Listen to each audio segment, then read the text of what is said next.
Good evening mga kababayan, at ngayon po yan dito tayo sa bahay ni Uncle Ervin. Yan Uncle Ambin. Kasi pinapunta niya ako dito mga kababayan kasi may daw siyang lulutuin daw siyang manok. Kaya pinuntahan natin. Ayan, may bangos pa siya dito. Yan. May bangos. Iba talaga itong kapatid ko ba? Ang dami talaga niya mga foods dito. Hindi ka magutuman. Yan Pero bago yung mga kababayan, introhan muna natin.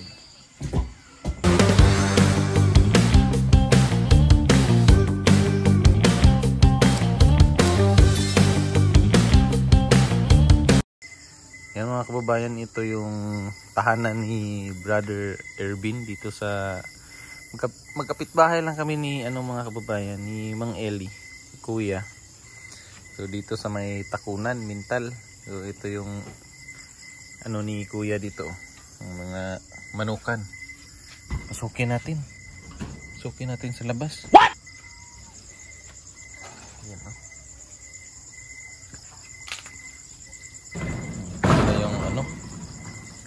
yung manok na galing kay mama doon sa bundok, pero kay kay Kuya Eli to, Mang Eli to. Ito yung manok niya, bigay din to ng dati mga kababayan, yung sponsor ni Kuya Mang Eli. So bigay itong manok. So sa pa dyan, nakaalala, ito na yung manok nyo sir. Hindi ko alam kung ano yung pangalan ni sir, sa sponsor yun ni kuya dati mga kababayan. So ito yung ni kuya dito, yung paligid ng kanyang bahay. Ito sa likod to banda. Yan, may mga hilig kasi ito sa mga tanim-tanim mga kababayan. Yan. So gabi na kasi ako galing kasi ako sa school namin mga kababayan, kasi may inasikaso din ako doon. And then after nun, namili na ako ng mga dadalhin doon sa Japan, yung mga basic lang na mga needs, yung mga groceries na yung mga shampoo, sabon, tsaka yung mga kailangan doon. So hindi na ako nagdala ng marami mga kababayan kasi hindi naman bakasyon yung natin doon, trabaho naman. So doon na lang ako mamimili ng din, ng mga pagkain. So kasi kung magdala ako ng mga noodles, yung mga ganyan, mas masarap yung mga nila doon, mga noodles nila doon, yung mga instant nila. So kung din mga kababayan, yung mga dilata, balak ko sana yung mga corned beef ganyan. Kaso yung sabi din nila, bawal daw sa eroplano yung mga can. So para at least na rin, safe, at saka hindi tayo maantala sa biyahe. So hindi na lang ako nagbili rin ng mga dilata na mga pagkain. So ang ko na lang, bibilhin ko na lang yung tuyo, yung mga bulad, yan, yung mga ganun. So yun yung dadalhin ko, kasi alam naman natin na pag mga Pilipino talaga mahilig sa mga ganyang pagkain. So yun yung dadalhin ko mga kababayan. At yung rin, yung mga gamit, yun. So na-impake ko na kanina mga kababayan, and then pagkatapos nun, saka na ako pumunta dito kina Brother Ervin, kasi nagsasabi siya sa akin nung kagabi. So chinat niya ako, sabi niya na magluto daw kami ng manok, kasi may manok daw siya dito na lalaki. So yun yung kinatay ni brother ngayon, pang hapunan daw namin. Kaya ito ngayon mga kababayan, makikikain tayo dito sa bahay ni Kuya Ervin. So samahan nyo kami ngayon. So tara, pasok muna tayo dun. Yan, may rin pala siya dito mga kababayan. Nag-vlog rin pala siya, nakaset up na yung camera niya. Social ka na ba? May pagganyan ka na. Oo, wala. Mas mahilig tayo sa mag-live pa. Kuya Ranti. May pa stan na siya mga kababayan. Oo, Iba talaga to si Uncle Imbin. Kasi nag-sponsor. Yan, naluto na yung, ano na yung manok. Kill na. Na-chop na. So, sinap niya. So, hindi lang natin ipakita kasi bawal yan sa, sa YouTube. So, maano tayo ni YouTube. Wag lang natin ipakita mga kababayan. Sinachop niya. Si Brother Irvin yung ano natin ngayon. Kuya Ambin. Dito yung ano niya. Kasama mo, Kuya Ambin? Yung unikaiha niya. Ayan, yung unikaiha ni Kuya Imben. Ayan yung ano niya mga kababayan. Yung asawa ni Kuya, wala pa dito. Nasa work pa. Ayan, yun yung pamilya ni Kuya Imben. Yan o, ganda ng ano ko, pamangkin ko. Oh, ganda talagang bata na yan. So tara, balik tayo kasi mahiya daw siya. Hindi kasi siya sanay sa camera mga kababayan. Ito lang yung ano, sanay sa camera. Tigas pala ito. Ito yung ano, yung makapal na yung mukha sa camera. What? Magagalit pa yan mga kababayan pag hindi mo isali sa video. Yan yung ano niya. Ano, parang baka na yung tinadtad niya mga kababayan. Ginamit na yung pinagbabawal na atsa. So yung hindi daw, may mga mangga pala si Angkong Imben dito. Daot man. Ito yung ginamit niya. Sabi mo ano lang yan, yung bata pa yung manok mo. Tigas na yung buto niya. Tanda na pala yung manok mo. Grabe yung butcher natin yan.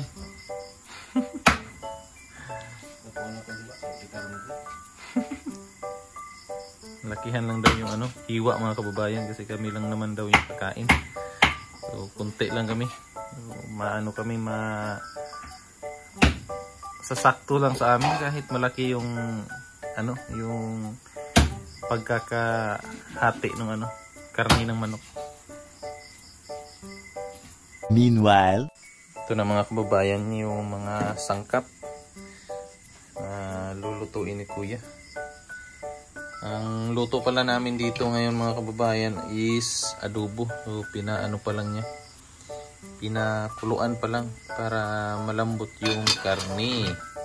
Sa kabila naman mga kababayan, mag-ano tayo ng mais na kanin. So magsaing tayo. Tagal na akong hindi nakaluto ng ano mga kababayan, ng mais na ano, mais na bigas. So try natin kung kaya pa.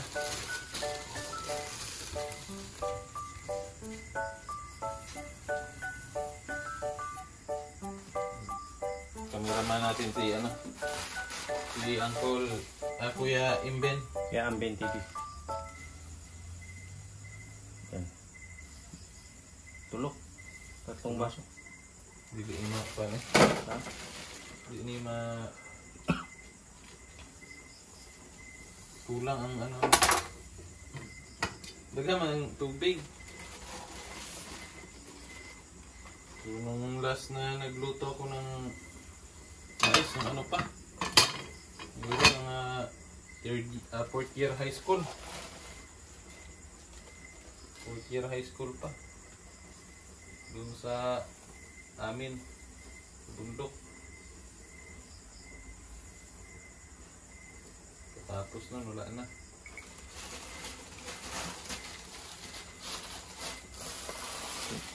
Saan yung ano mo? Basta? Yung sandok. Saan yung sandok mo? Para maano natin to. Si Brother Al, nutusan ko na magluto ng mais na kanin. Kanya-kanya kami ng vlog dito sa aming kusina. Yung mga kababayan, tayo yung pinaluto ni ano? Ni Uncle Emben. Kaya kusinero ko ngayon. Ito yung sandok mo. Ito, hindi na to. Ito, sandok mo. Ha? Sandok mo dito. Mura ni. Asan yung mantika? Mantika. Mukha nga.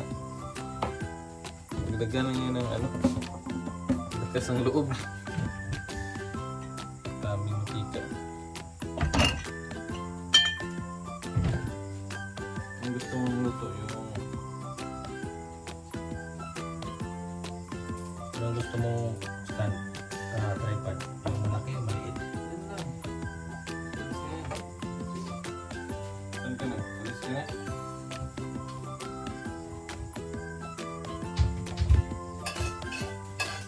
Gusto mo lang malaking tripod ba?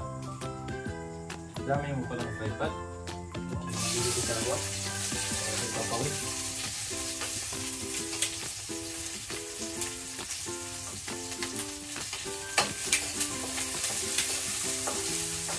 Itong chicken na manok.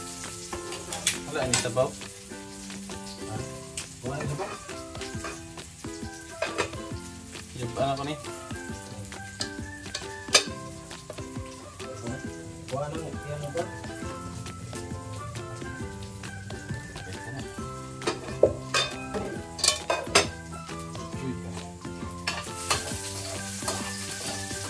Bawang muna, bawang. Para tanggal aswang.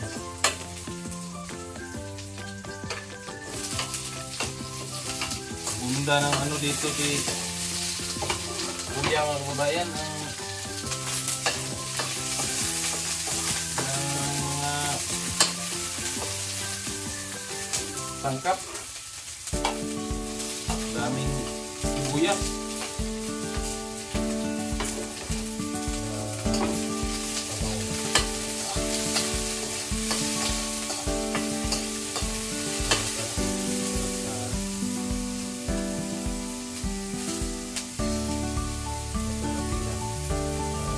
Ako lang magluto nito. Ano magluto sila?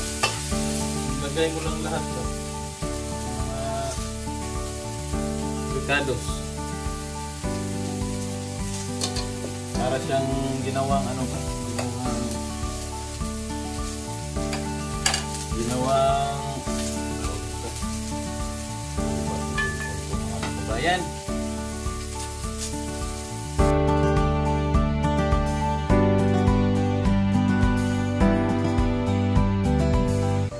Tinakpan na natin para medyo maano na siya. Nilagay na natin yung karne mga kabayan. Karne ng manok. Yan o.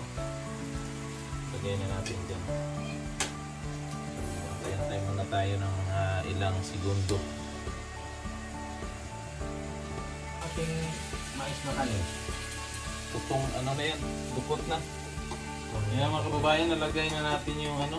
Yan pa Hindi tayo naka-video mga kababayan. Bakit? Ito ba? Hindi. Nakalimutan ko ba? Hindi mo alam. Naka-play na yan. Ganun.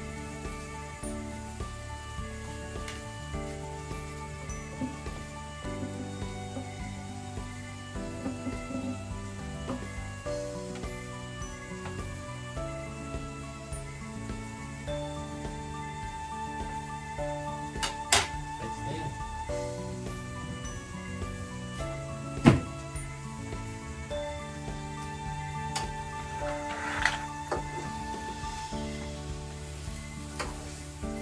Paano mo? Para luto yung patatas. Liit ng takip. Liit ng takip. Ano din magluto si brother? Pag ako magluto sa bahay, ano lang, diretso na yung nakalagay ng lahat ng mantika yan para pag kulo niya, wala na. Luto na. Simple ba?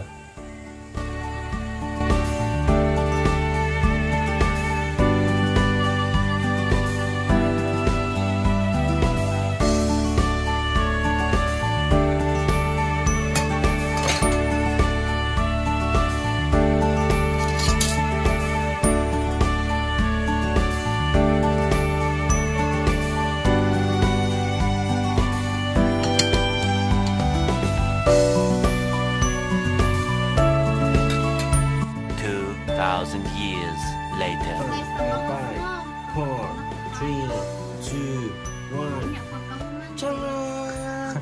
Ay, sabaw?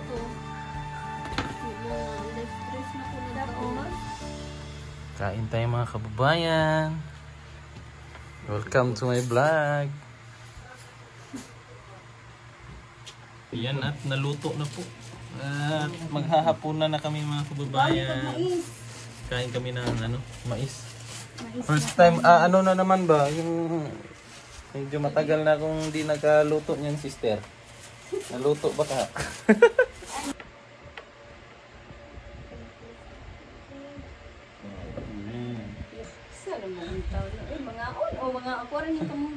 Native din na rice. Alright. Ang sakit kaya, ang init. Alright.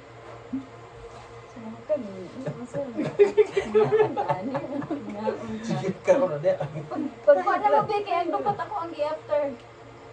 Yung after. So, ito si Brother Ralph. Lalawig na siya ng ibang bansa. Nalawig. Bali, Tugbuhay na. Tugbuhay na. sakit.